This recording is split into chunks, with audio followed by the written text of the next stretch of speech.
How could I ask you to love me when I knew you loved Rebecca still? Whenever you touched me, I knew you were comparing me with Rebecca. What is the mystery of Rebecca? What dread secret is hidden within the silent walls of Manderley? It's not only in this room. It's in all the rooms in the house. You can almost hear it now. Do you think the dead come back and watch the living? Welcome to a new episode of Foreign Correspondents Deeper into Hitchcock podcast. My name is Michał Leszczyk and I'm joined as always by my co-host Sebastian Smoliński. Hello. We are proceeding with our project of a podcast dedicated to the work of Alfred Hitchcock that we try to analyze from Eastern European perspective. And we are going steadily proceeding through the filmography of Alfred Hitchcock. And now we arrive at a very exciting moment, as exciting as truly discovering a new world. Hitchcock is discovering America with Rebecca, his first American Hollywood production, a film that actually won the Best Picture Oscar for the year 1940. So it's the only Hitchcock film that managed to accomplish that feat. And today we are accomplishing another feat by inviting a wonderful guest. Our guest today will be a Hitchcock scholar and also a Rebecca scholar, Professor Patricia White, who is a professor of film and media studies at Swarthmore College in the US. She wrote many books, including Women's Cinema, World Cinema, Projecting Contemporary Feminisms, and Uninvited, Classical Hollywood Cinema and Lesbian Representability. And recently, actually very recently, she published a brand new study, a short book in the BFI Classics series entirely devoted to Rebecca. So we are extremely honored that Professor Patricia White will be joining us on this podcast, and I can sense that Sebastian is also very excited about that because we also both liked Rebecca. Yes, we love Rebecca and we love coming back to Manderley, as Professor Patricia White also likes. So I'm very happy we have such a wonderful guest today. Absolutely, and we are looking forward to discussing many aspects of Rebecca. Of course, I guess today there are no true Eastern European tropes, apart from Franz Waxman, Yes. who wrote music for Rebecca and who was born in Chorzów, near my hometown, Nowtarskie Góry. But apart from that, we are deeply in the Gothic imagination. That's right. And there is also a Selznick memo, and Selznick writes that if the war will come to America and to UK, they will be in a big pickle, almost as big as Poland. I mean, not as big, he writes, but almost as big as Poland. So that's the Polish connection, of course. And we can tell you as Poles that was quite a pickle, the war. Well, anyhow, it is a great pleasure for us to welcome the wonderful Hitchcock scholar, Professor Patricia White. Hello, it's a pleasure to be here. Thank you so much for agreeing to do this. We are very honored and we are very thrilled since it's very recently that your book on Rebecca, which actually we own in duplicate, it was published by the British Film Institute, and we were very thrilled to read it.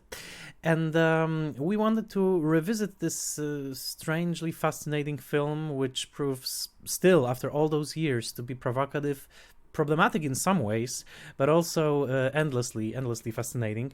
And we would like to start just by putting Rebecca in the context of this very, very special moment, both historically and biographically. Hitchcock goes to America, and he goes to America at a very special time, a very troubled time, and also he starts cooperating with a very special producer.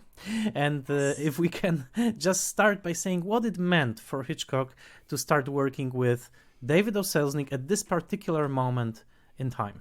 Yes, well, thank you for the question and for hosting me. I am thrilled to be talking about Hitchcock's first American film. And he found out that as much as he was interested in the American studio system as an opportunity to, expand his reach, to have higher production values, to work with professionals across the board, to work with really strong actors, that it also meant working with a very opinionated, very hands-on producer. So in the 30s, Selznick had established Selznick International Pictures, had sort of taken his formula of luxury filmmaking to his own independent production company, and continued to succeed and to make literary adaptations. And of course, the most spectacular of those was Gone with the Wind, which was still underway when Hitchcock signed with Selznick, when Hitchcock made the move across the Atlantic, and as Rebecca was getting set up and written and even shot. So it was a time of preoccupation for Selznick, which might have been good because he might have interfered even more with Hitchcock getting started. So Selznick, totally knew that he was getting someone of outsized talent. He knew he was getting somebody who could sort of be a director producer and make his own work happen kind of from start to finish, like Selznick himself liked to do, but they were extremely different in the ways they approached this particular material and filmmaking in general. So, they started their partnership with this film, and it would be kind of stormy throughout, but I think Rebecca turned out probably the better for having both of them, put their best into it, along with, of course, all the other collaborators that Hitchcock was able to kind of hook up with in the US. I think one of the treasures of your book is that you are trying to, and very successfully, I would say, to decenter Hitchcock as a figure, which is, of course, very refreshing. We started with this, famous duo, right? Hitchcock-Selznick, almost like Astaire and Rogers, as the song went, right? One of the songs from the era. And you are showing and you're arguing that Rebecca actually was let's say an artistic child of several great women, right, and influential women that were certainly in the background, and that we are now only trying to reclaim their influence on Hitchcock. Was that one of the, let's say, reasons or one of the appeals that convinced you want to write about Rebecca among other films? I know it's always probably interesting process when they ask you to contribute to BFI series, and you write that it was one of your dreams. So what was the reason? Did you choose it? Did somebody offer you to write about Rebecca? No, in fact, I brought it to the BFI, and they were, it's a wonderful series of small books that initially was based on a list, on a sort of 360 degree or 365 maybe titles that were, essential, and they were going to cycle through them. But at the time that I proposed the book, they were, the BFI publishing had kind of shut down there and was using other publishers, and this series was in transition. So I was trying to get Rebecca made or written for a couple of years while they set up with Bloomsbury. And Rebecca wasn't on the list. One of the reasons was that there had already been some very strong Hitchcock volumes in the series. So, Camille Paglia's On the Birds, for one. And I felt very strongly that Rebecca needed to be in any debates about sort of canonicity, because it clearly, it's not an overlooked film by any means. It won the Oscar. It's had, continual rotation. It was being re-released by Selznick himself. I mean, it was lucrative. It was on television a lot. It's always been in view, but because it's an adaptation of an enormously popular novel by Daphne du Maurier, it's always been a kind of odd Hitchcock out, in the sense that he himself famously kind of disowned it in his interviews with François Truffaut, saying it's not a Hitchcock picture, really. And I think he meant the material. He goes on to say it was women's literature. It was sentimental. It was static. It was, and I think even a little bit, the sort of Gothicness of it was a little, the word that pops into my mind, uncanny to Hitchcock. There was something about that he didn't quite like. He loves the sort of suspense of it. It's a perfect suspense structure for him, but I don't think that it's not only the the sort of, this is a female genre, the female Gothic, but something about the kind of atmosphericness of it, I think was not so attractive to him. But he did jump on it as an opportunity to sign with Selznick.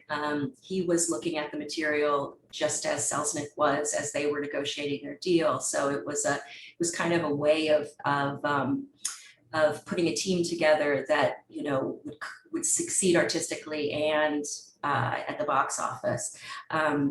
By acquiring Rebecca and getting it on the slate as their first film together.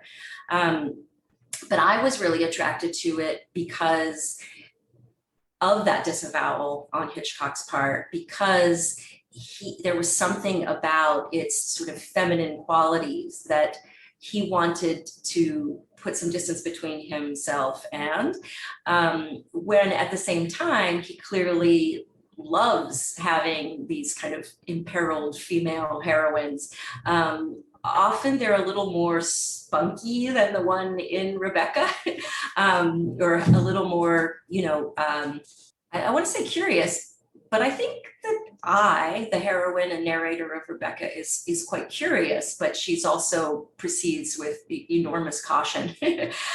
So anyway, I insisted that this film would be a great addition because of the Hitchcock Selznick collaboration, and because it would allow us to talk about this Hollywood studio system as a welcoming place for Hitchcock and his team, which included, of course, his wife, Alma Reville, and Joan Harrison. And that the studio system, as much as it was hierarchical and included and segregated and really only had, you know, white male professionals at the top of most categories, did offer opportunities for women, just like any big sort of industry. There were women everywhere in roles like, you know, secretaries and executive assistants and script girls and wardrobe and costume, but there were also more and more women in editing departments, women writers, and even in producing. So I was really interested in that angle on the Hitchcock Selznick team, which was like neither one of these could have floated their work without actually collaborating with women, not just using their work, but collaborating. And that they both understood, as did Hollywood at the time, that the audience of women needed to be addressed in a meaningful way for something to succeed. So I liked that it's an artistic work, but also a commercial work.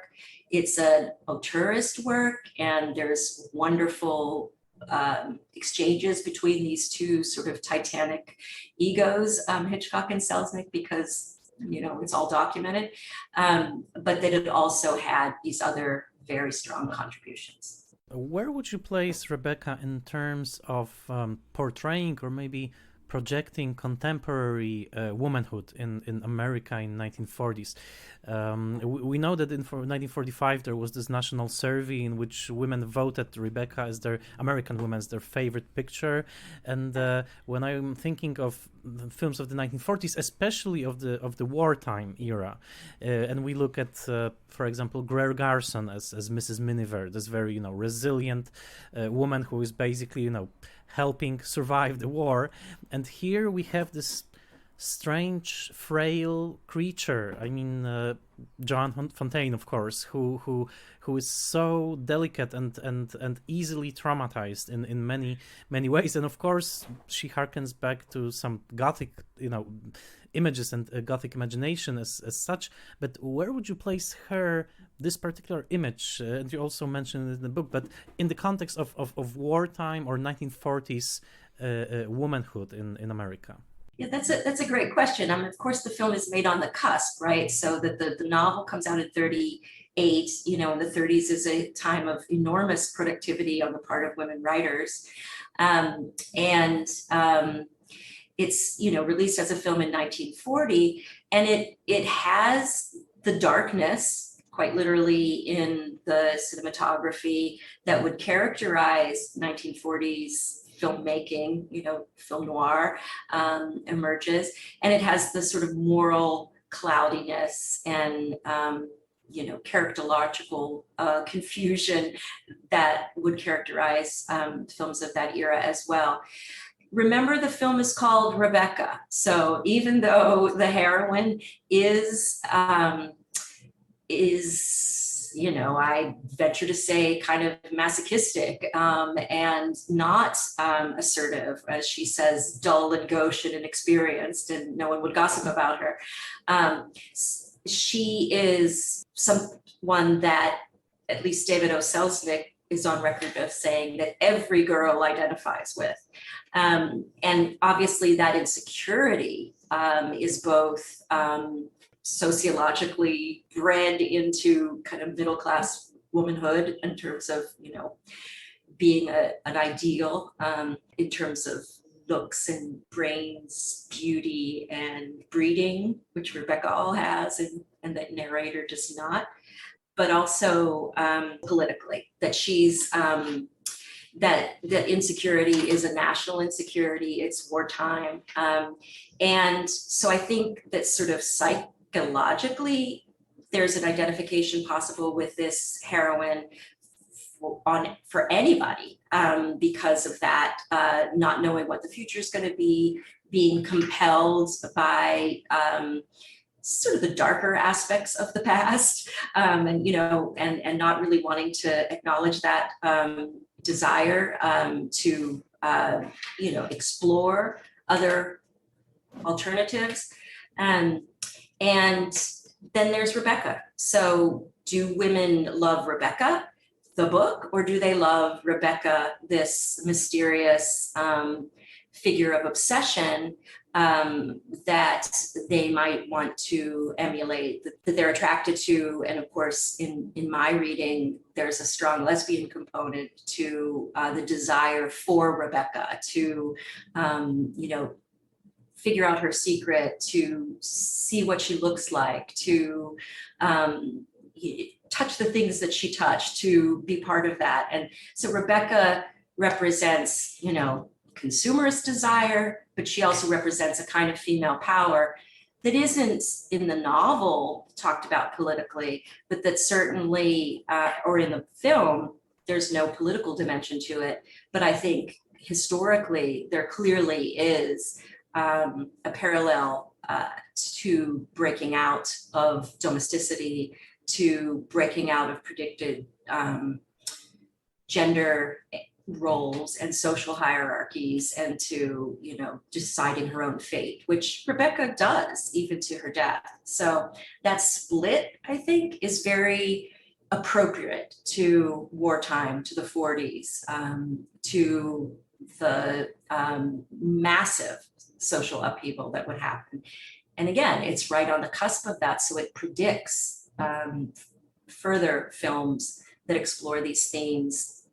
I think very much the femme fatales of film noir are, manifestations of Rebecca's, the dark hair signifying their treacherousness, and the films that were made for women who were constituting a great portion of the domestic audience in the US, and always had, but there was a sense that now we really can throw all attempts to address, their dates out and just go for the female audience with the, full-on weepies and a lot of the cycle of female Gothics that would come out of Rebecca, including memorably Gaslight, which comes to stand in for that formula.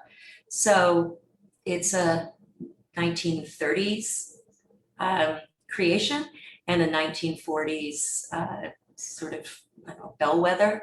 I think it's also something you suggest in your reading, that this movie was in a way anachronistic even on the day of its release, somehow, because of its visual qualities, because of this Hollywood Gothic, which actually, I would say, puts it also quite close to, Universal horror cycle. Of course, production values are quite different. The style, the sumptuous sets, it's not that level in Universal horrors, but, this phrase Hollywood Gothic kind of sticks in my mind when I think about Rebecca, obviously, and you explore that.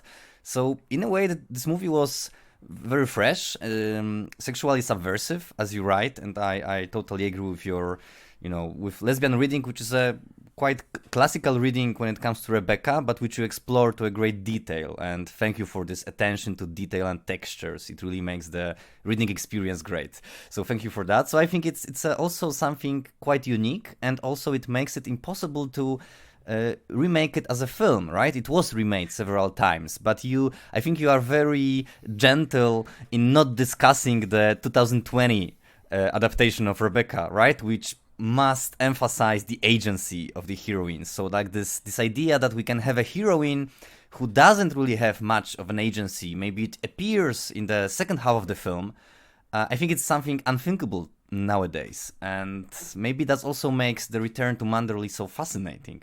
Of course, I think of 40 Shades of Grey or something like that, or Twilight. I think there are heroines quite like this. Like I think Bella in Twilight is the kind of descendant of the narrator of Rebecca because of her awkwardness, her lack of a clear outline of what her character is. So I do think there's a little bit of the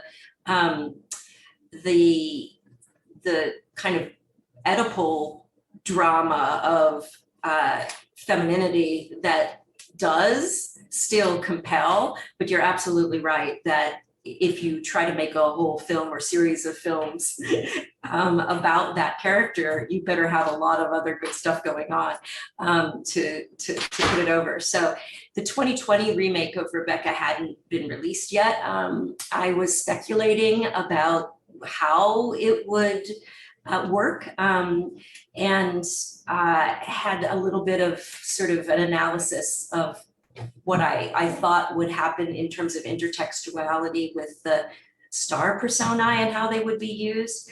And I was advised to remove it from the book because it was like, no, this is about the classic. And it turned out well because the film was, I think just pretty much terrible. And and I spoke with, to my mind, the most authoritative Rebecca scholar, Tanya Modleski, about the Rebecca remake. And she eventually published a very fun piece about it, about why the formula doesn't work in this case.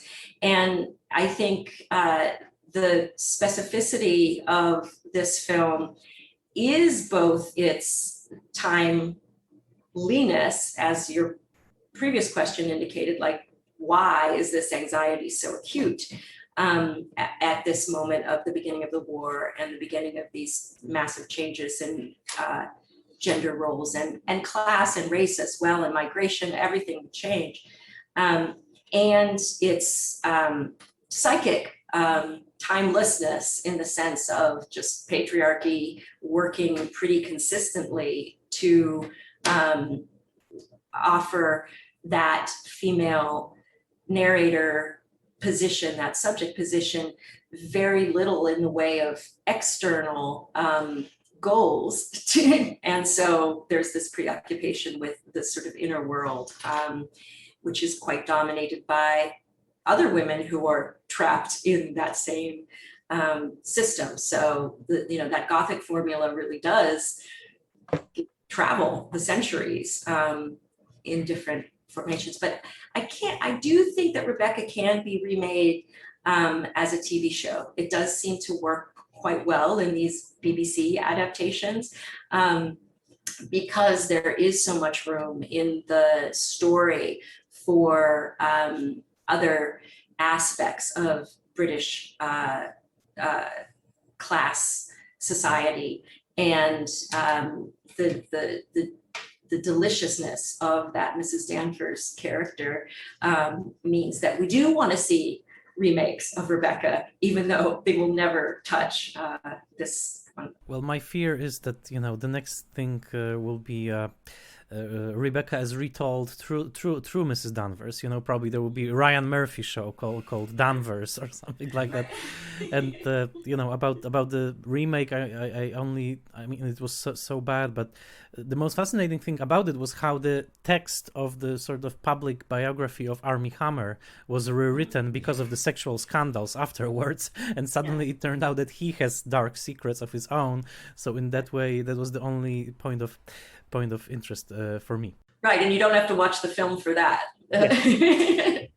Also, I think for all of us who rewatch and watch Rebecca, I think it's also quite seductive that the movie starts with what you call in your book the kind of the discursive eye.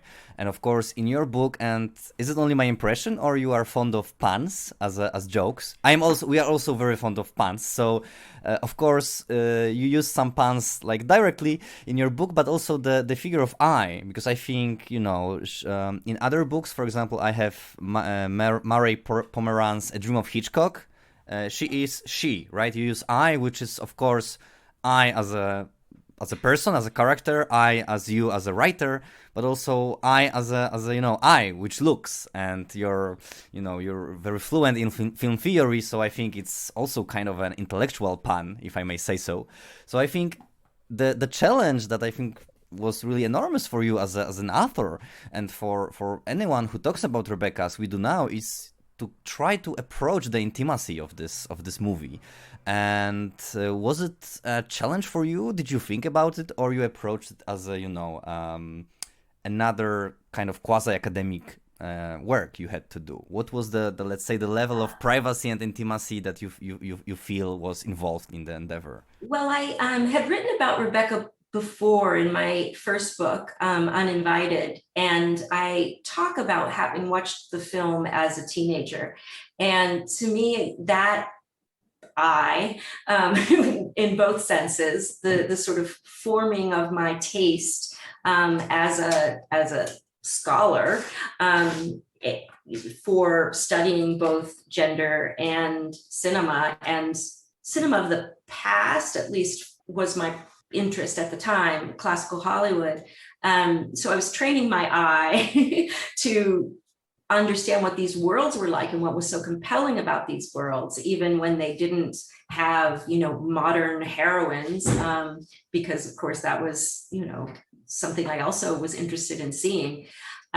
So I feel very close to the heroine of the novel, and the film, and to also be that I, even intermittently, writing this study was extremely appealing to me. So that I feel like that the BFI books, and I should say that now the list has been thrown out with the newest iteration, and there are, books on all kinds of aspects of world cinema that wouldn't have made that first canonical selection. But I felt that it's a space for writing in an essayistic mode, which is a public eye, and for the kind of film analysis that I'd been trained to do, and the historical research that would be so pleasurable with a film like this, because it's just so well documented. So I approached it absolutely wanting to write in a maybe poetic style, nothing like the atmosphericness of Daphne du Maurier herself, but to remember that the literary qualities of that book do infuse the film, and even more than the opening and lack of closing voiceover, that there's a lot about the point of view, the I, that is essential to the success of the film, and that goes back to the question we were discussing about being split between that narrating presence, or that, questing, looking, because her eye is so important. Her gaze is so important in the film, but is so frustrated at every turn. She barely gets reverse shots. She barely sees around, she can't see around corners. She doesn't know what people want. She is not a good looker in many senses. So I thought that would be a very rewarding way to write about film, is to explore that space between the literary and the, I guess, audiovisual, if you will. I think it's really also for us as makers of this podcast, it's a unique moment because we tried to compare some previous novels or plays with what Hitchcock made in his British period. And, it's a more or less a futile task. Of course, we compared with Joseph Conrad, who was born as a Polish, man, then started writing in English. So it's another incredible transformation. But basically, I didn't have this pleasure of comparing the novel and adaptation, and as you do in your book. But this time I listened to the book, actually. There is this great audiobook which is read in an incredible way. I mean, is it Anna Massey that reads? Did you listen to it? Yes. So she plays Mrs. Danvers in the first TV version of it that I saw as a young person. So, and you of course probably know her as a Hitchcock actress too.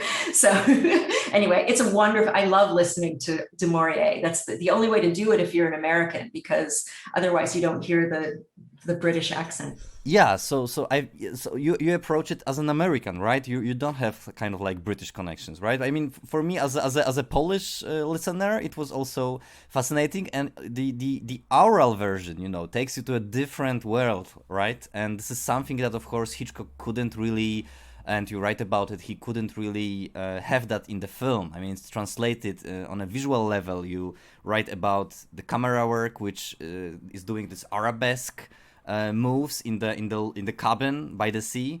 So he translates that into visuals, but I totally agree that the spirit of Du Maurier, although it's very dated for me as a like this, almost like a millennial, right? For me, reading or listening to that book is a unique experience, and I must say, kind of countering the author theory, that I'm really happy that Hitchcock had this kind of breaks put on him, that he really had to stay more or less close to the original, because I think like Rebecca the movie and Rebecca the novel, they can go together. It's a really a unique phenomenon. And I also was curious by your suggestions that Du Maurier was kind of this butch, right? This more of a butch. I mean, in your book there is the picture of this writer, and she looks almost like Ernest Hemingway, right? Writing. I mean, I was surprised by it. But also, there's one thing that I was thinking about, and that you don't address, and I don't think anybody pays attention to that, because this movie and this novel is all about doubles, right? As many Hitchcock films, and not only Hitchcock films, are about. And here we have many doubles. You point to Jack Favell and Mrs. Danvers, and to the actors who play them as this, they introduce this campy, queer sensibility to the film. But I was wondering, this is the question kind of to both of you, what do you think about the relationship between Max de Winter and Frank? Do you sense there also this touch of homosexual fascination as a kind of doubling the Mrs. Danvers Rebecca pair? What do you think about it? His friend Frank Crawley? Yeah. Yes, and I don't deal with him much in the book, and I'm very selective, because I'm like, there's all that stuff going on with Maxim. That's that's the investigative plot. But it's almost a romance when they have a secret. We think that Frank knows what really happened to Rebecca. They have a moment where Maxim is going to say something to Frank, and Frank tells him, forget about it. I know it's okay. I understand. That basically he's got away with murder. And then they're in the car together. They're the couple that watches, Manderley burning from a hill at the end, which is what happens in the book. So with the heterosexual couple, with Maxim and I. So I do think it's set up sort of that kind of gentleman relationship that is homosocial and perhaps homosexual. And in Du Maurier's oeuvre, there's a lot of interest in male protagonists. And in some ways, I think Maxim, at least biographically, is more like her than either of the women, or any of the women, I should say. There's, notably, there are three, and even more if you count Beatrice. So I think that it isn't campy, but it's structural in the way that the film kind of pairs them in a world that is changing away from the sort of, Lord of the Manor patriarchy that Maxim grew up in, but that is no longer prevalent or, viable. And that they can't find a place outside of Manderley either, so they're kind of rootless, and that the women really own that domestic space because it's, even if it's anachronistic, it's kind of where they've exercised their power. It's where they've critiqued patriarchal ownership and lineage. So I think there is a kind of gendered space that you could explore in that way that would be interesting. And it would be appealing to Hitchcock too, I think, because he wanted to keep more of the film like in the kind of English countryside and make it less isolated and Gothic. And I think those little moments of exchange with the many lovely British character actors in this, city and in the plot of investigation where he appears, where he makes his cameo, is outside a phone booth where George Saunders is as Jack Favell is calling Danny. That part appealed to him, and the Gothic is realm, I think, would be. Maxim doesn't really have the standing in his ancestral home that he should. And I think it's very notable that he doesn't even appear in the upper floors of Manderley at all. He kind of stands at the bottom of the staircase most of the time, kind of like, this is mine, but can't, master any of its secrets or its history or its future. It's fascinating, and I also wanted to ask, slowly drawing to the end, about your experience of teaching and speaking about Hitchcock with younger viewers, because, we are in 2021, unbelievably so, but yes, and so pretty much, in 20 or 19 years from now, we'll be celebrating the 100 years of Rebecca, even though it seems ridiculous, but it's we're drawing slowly to that anniversary. And but I wanted to ask about your experience of talking to students or younger people born, let's say, around 2000 who are approaching this film, and what were your experiences of them encountering this, I think, a world that is so alien to their own experience and frame of reference. Yeah, both in terms of just historically and in terms of gender. Well, Sebastian, you mentioned the complementarity of the book and the novel. So I do tend to teach them together, and it's really one of the few novels I continue to teach in my film classes because it's such a good example of immersiveness, and then the immersiveness of the film and how that works. So I did teach it this year. And what I enjoy about it is, everything about the Hollywood classical production values and good acting and, world building captures them. So even if they come into a class saying they've never seen a black and white film, they're instantly there with these characters, and they have their loves and hates and critiques.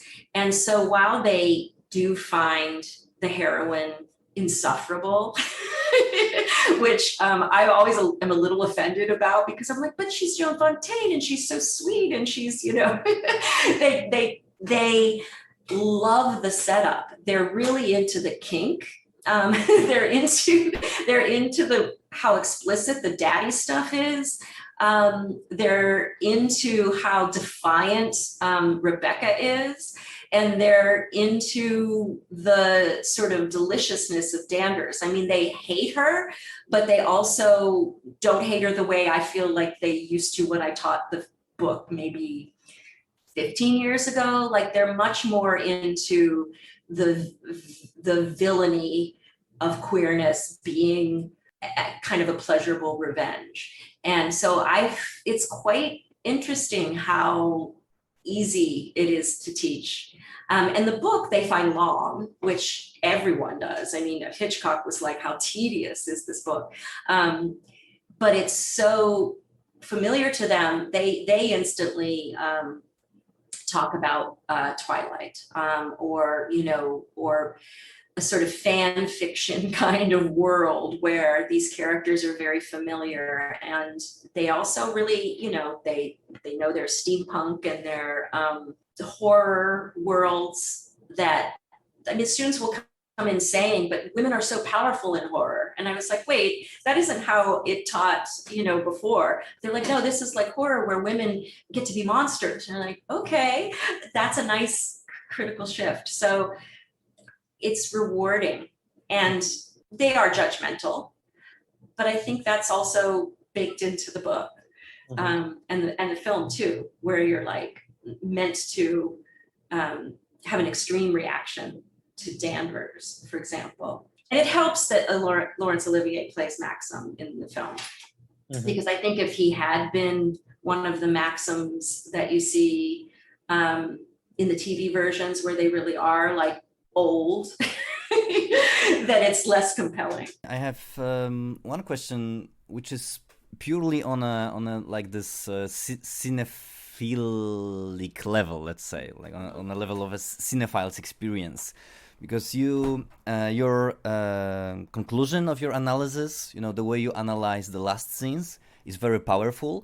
But I think it's characteristic to all of the people who are writing about Rebecca that they somehow are not so much interested. And you're right that the half an hour of this procedural game is kind of a dull, as you write it, and I agree. So I have this feeling that Rebecca, let's say, I feel as a viewer that it's a great film, but I don't consider it a masterpiece, because when they leave Manderley, it flattens. But it has to, right? Because you cannot sustain this kind of visual ecstasy, fetishism that is there in Manderley, because you have a regular plot then. Do you think it's kind of a flaw of Rebecca?